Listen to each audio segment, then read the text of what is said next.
Hello guys, so our next topic, basically today's topic is amines. Amines के बारे में आज हम लोग बात करेंगे बेटा. अमीन्स के बारे में बात करेंगे तो अमीन्स बेसिकली क्लास 12th का एक चैप्टर है और ऑर्गेनिक केमिस्ट्री का एक बहुत इंपॉर्टेंट पार्ट है. आप इसमें से बहुत सारे क्वेश्चंस एक्सपेक्ट कर सकते हो. चैप्टर का लेंथ बहुत ज़्यादा नहीं है, छोटे टाइम पीरियड में कवर हो सकता है, बट हाँ इससे आने वाले क्वेश्चंस बहुत इंपॉर्टेंट है as it is related to various chapters by different manner. तो अमीन्स के बारे में अगर हम लोग बात करना स्टार्ट करें तो अमीन्स के लिए बेसिकली अगर मैं डिफाइन करना चाहूँ इसको, then the class of organic compounds which are related to derivatives of ammonia. तो अमोनिया के डेरिवेटिव्स को हम लोग अमीन्स कहते हैं.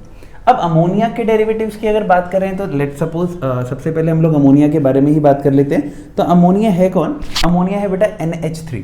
अगर मैं इसके बारे में बात करूं तो NH3 is just like this, NH और ऊपर आपका एक क्लोरीन. मैंने इसको इस तरीके से क्यों बनाया है तो उसके बारे में हम लोग देख लेते हैं. यहाँ पर अमोनिया में जो मेन कोर एलिमेंट है that is of nitrogen. Nitrogen का एटॉमिक नंबर है बेटा 7. अगर मैं इसको लिखना स्टार्ट करूंगा तो then it will be 2 and 5. आप क्लास 9 10th की इलेक्ट्रॉनिक कन्फिग्रेशन को याद कर सकते हो. तो 2 5 के स्ट्रक्चर में जब आप देखोगे तो इसके आउटर मोस्ट शेल में 5 इलेक्ट्रॉन आ रहे हैं. तो यहाँ पर एक इलेक्ट्रॉन, यहाँ पर एक इलेक्ट्रॉन, यहाँ पर एक इलेक्ट्रॉन, यहाँ पर इसने यूटिलाइज कर लिया और इसके बाकी बचे हुए 2 इलेक्ट्रॉन्स इस तरीके से यहाँ पर आ गए. इसे अपन कहते हैं लोन पेयर. इतनी बेसिक नॉलेज आप लोगों को मुझे लगता है होगी. और इसके अलावा हाइड्रोजन अपना एक इलेक्ट्रॉन लाया और इस तरीके से यहाँ पर कोवलेंट बॉन्ड की फॉर्मेशन हो गई. स्ट्रक्चर की अगर मैं बात करूँ बेटा तो यहाँ लोन पेयर की प्रेजेंस की वजह से इसका स्ट्रक्चर आता है पिरामिडल. पिरामिडल बेटा इसका स्ट्रक्चर हो गया. इसके अलावा हम लोग अगर ध्यान दें, अब यहीं से आपका बेटा अमीन का बेस स्टार्ट होगा. अब मैं अमीन की बात कर रहा हूँ. अमोनिया आपको समझ में आ चुका है. NH3 सिंपल मैनर में आप बात करोगे. स्ट्रक्चर मैंने आपको बता दिए. एंगल वगैरह फिलहाल आपको पढ़ने की इतनी ज़रूरत नहीं है, वो हम लोग फिजिकल प्रॉपर्टीज़ में ध्यान देंगे इसके बारे में. अब मैंने किया क्या बेटा, अगर मैं इसको ध्यान से लिखूँ तो इसको मैं ऐसे लिख रहा हूँ. अगर आप देखोगे तो NH3. अभी लोन पेयर को फिलहाल मैं इंक्लूड नहीं कर रहा हूँ. यहाँ पर जैसे ही मैंने लिखा और मैंने क्या किया बेटा, इस हाइड्रोजन को मैंने रिप्लेस कर दिया किसी भी दूसरे ग्रुप से. Let suppose that group is R group. मैंने क्या किया, इस हाइड्रोजन को निकाल दिया और इस हाइड्रोजन की जगह मैंने इस R को लिख दिया. लिख क्या दिया, मतलब सब्सटीट्यूट कर दिया. तो मेरे पास स्ट्रक्चर क्या बनेगा, मेरे पास स्ट्रक्चर बनेगा बेटा RNH2 and this RNH2 with lone pair obviously is called as amine. So ये एक अमीन हो गया, सिंपल. तो बेसिकली अगर मैं अमीन की बात करूं कि अमीन कौन है बेटा, तो आप सिंपल बताओगे कि ऑर्गेनिक कंपाउंड्स में बेसिकली ऑर्गेनिक केमिस्ट्री की वो क्लास ऑफ कंपाउंड्स जिनके अंदर आपका अमोनिया रिलेटेड हो, अमोनिया के किसी हाइड्रोजन को रिप्लेस करके आप कुछ लगा देते हो, उसे हम लोग क्या कहते हैं, अमीन. अब मैं इसी अमीन को थोड़ा सा क्लासीफाई करने की कोशिश कर रहा हूं.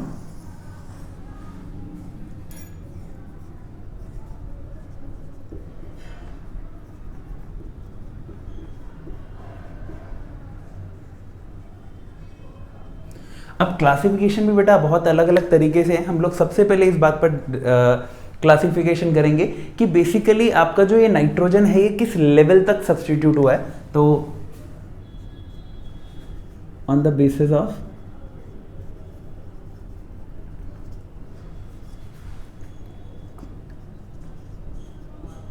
Substitution of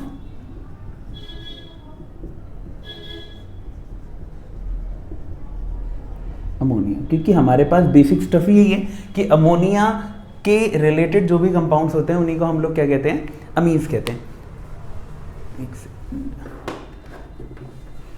so on the basis of substitution of ammonia अगर आप लोग बात करोगे बेटा तो सबसे पहला स्ट्रक्चर मैंने आपको यही बता दिया. ये आपके पास NH3 था, जिसमें इस तरीके से लिखेंगे तो आपको ज़्यादा बेटर समझ आएगा. ये आपका NH3 है. NH3 में मैंने एक हाइड्रोजन को रिप्लेस कर दिया, यहाँ पर मैंने लगा दिया R ग्रुप. इसे बहुत अलग अलग तरीक़ों से लगाया जा सकता है और किस तरीके से हम लोग इस अमीन को बना सकते हैं ये हम लोग प्रिपरेशन वाले पार्ट में डील करेंगे बेटा. तो NH3 में मैंने R लगा दिया और मेरे पास स्ट्रक्चर बन गया RNH2. इस तरीके से जब सिर्फ एक हाइड्रोजन को रिप्लेस करके एक अमीन बनाया जाता है बेटा, इस अमीन को कहा जाता है प्राइमरी अमीन. इस अमीन को कहते हैं प्राइमरी अमीन या फिर आप 1 डिग्री अमीन भी कह सकते हो, ठीक है। इसके अलावा हो सकता है भाई कि यहां पर क्या हो जाए,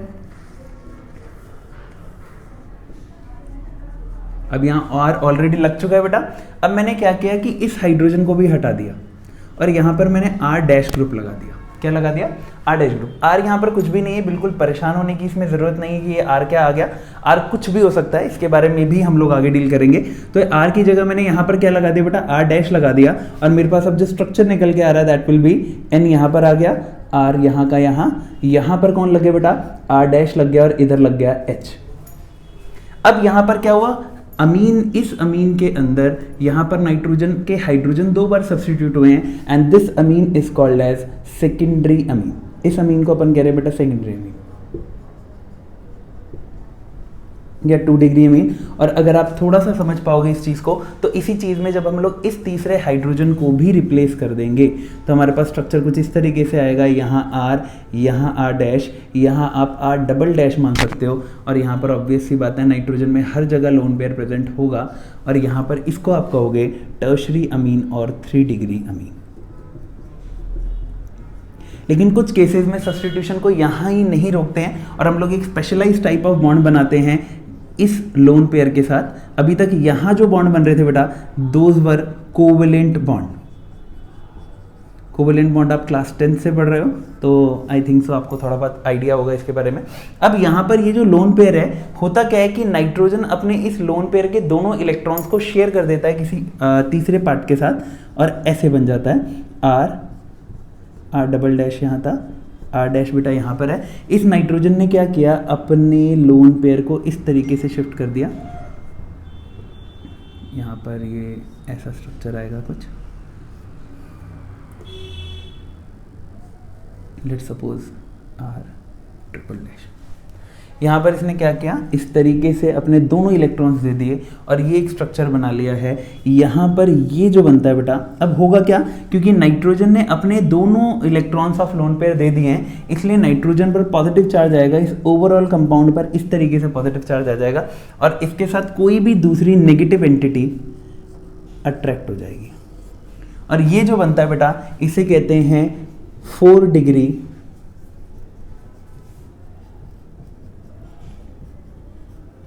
अमोनियम सॉल्ट या फिर इसको अपन क्वाटरनरी अमोनियम सॉल्ट भी कहते हैं। तो बेसिकली अगर हम लोग ध्यान दें तो अमीन कुछ ज़्यादा मुश्किल पार्ट है नहीं बेटा, बहुत ज़्यादा मुश्किल पार्ट है नहीं यहाँ पर। आप इस क्वाटरनरी अमोनियम सॉल्ट को हम लोग यहाँ लिख लेते हैं, तो ये बेसिकली क्वाटरनरी अमोनियम सॉल्ट है।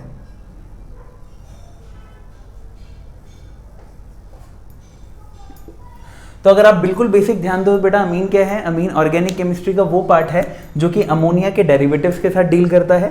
अमोनिया क्या था मैं आपको यहाँ बता चुका हूँ, स्ट्रक्चर थोड़ा बहुत आपको पता है इसके बारे में। यहाँ पर हम लोगों ने ये देखा कि किस तरीके से अमीन को बनाया जा सकता है, बाकी एक्सटर्नल हम लोग डील करेंगे इसकी प्रिपरेशन में। नेक्स्ट हम लोगों ने क्लासिफिकेशन के बारे में पढ़ा, जहाँ में ये पता चला कि बेसिकली सब्स्टिट्यूशन ऑफ अमोनिया के थ्रू हम लोग बना सकते हैं इसको। प्राइमरी, सेकेंडरी, टर्शरी अमीन के बारे में हमने पढ़ा और एक सॉल्ट के बारे में हमने पढ़ा, that is quaternary ammonium salt. अब यहाँ पर ट्रिक, जिस तरीके से आप लोग प्राइमरी, सेकेंडरी और टर्शरी अमीन को पता कर सकते हो, क्योंकि एनसीईआरटी में इसके बेसिस पर क्वेश्चन है, वो हम लोग यहाँ पर देखते हैं। ट्रिक नहीं कहेंगे, बेसिकली बहुत बेसिक सा पार्ट ही है कि किसी भी कंपाउंड के अंदर अगर आपको NH2 लिखा दिख जाए, अगर आपको दिख जाए कि NH2 लिखा है, आप आंख बंद करके उसे 1 डिग्री अमीन कह दोगे। सिमिलर मैनर में अगर आपको कहीं NH लिखा दिख जाए तो आप सिंपली उसको 2 डिग्री कह दोगे, और अगर सिंपल सिर्फ N लिखा दिखाई दे रहा है then it will be 3 degree amine. At least NCERT level पर आपको ये बहुत इंपॉर्टेंटली काम करेगा। सो दिस वाज अ बहुत basic introduction of amines group. इसके बाद हम लोग सब्सिक्वेंट लेक्चर्स के अंदर इसके आगे के बारे में पढ़ेंगे। Have a good day.